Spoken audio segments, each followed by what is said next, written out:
लगता है ये आज़ादी की तरह ही एक महत्वपूर्ण लड़ाई हो चली है, जिसे आप सड़कों पर भी लड़ रहे हैं और संगठन के अंदर भी लड़ रहे हैं। राहुल गांधी सड़कों पर चल रहे हैं। भारत जोड़ो यात्रा की बात आप कर रहे हैं। हाँ, आपकी लड़ाई जो चल रही है, मुझे लगता है भारत जोड़ो यात्रा आज़ाद हिंदुस्तान में लोगों के हक के लिए सबसे बड़ी लड़ाई है।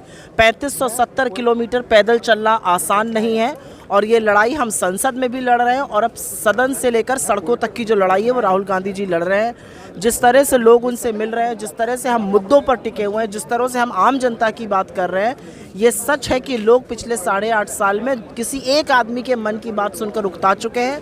वो अपनी बात नीति निर्माताओं तक पहुंचाना चाहते हैं। क्या लगता है नरेंद्र मोदी से अब उनके ही लोग लड़ रहे हैं, उनकी बात नहीं मान रहे हैं? हिमाचल में भी हमने देखा एक विधायक ने उनकी बात नहीं मानी और लगभग 40 बागी अब गुजरात में भी खड़े हो रहे हैं। क्या लगता है कि बीजेपी, देखिए मुझे ऐसा लगता है कि भारतीय जनता पार्टी ने जो डराने धमकाने की राजनीति शुरू करी थी उसका कुछ हद तक अंत भारत जोड़ो यात्रा ने किया है। जब राहुल जी कड़क कर बोलते हैं कि डरो मत, तो शायद भाजपा के नेता भी ये सुन रहे हैं और इसीलिए उन्होंने भी डरना छोड़ना शुरू कर दिया है। और उसका पहला किश्त हमने हिमाचल में देखी, दूसरी गुजरात में देख रहे हैं।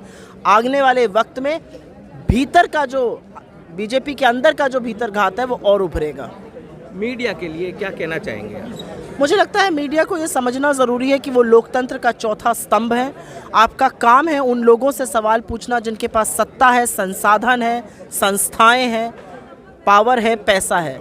आप विपक्ष से ही सवाल कब तक पूछते रहिएगा? नीति निर्माण का काम सत्ताधारी करते हैं, उनसे सवाल पूछिए, समाधान उनके पास होने चाहिए। उन कार्यकर्ताओं के लिए क्या संदेश जो नेता, व्यक्तिगत नेता चुनते हैं और उनके पीछे लगे रहते हैं, पार्टी की विचारधारा को छोड़ देते हैं? मुझे नहीं लगता ऐसा है। मुझे लगता है कि जो आज कांग्रेस के इस दौर में भी हाथ पकड़े हुए हैं वो ज़रूर कांग्रेस की विचारधारा में यकीन रखता है और वो कांग्रेस का झंडा उठाकर इस मुश्किल दौर में भी चलने को तैयार है।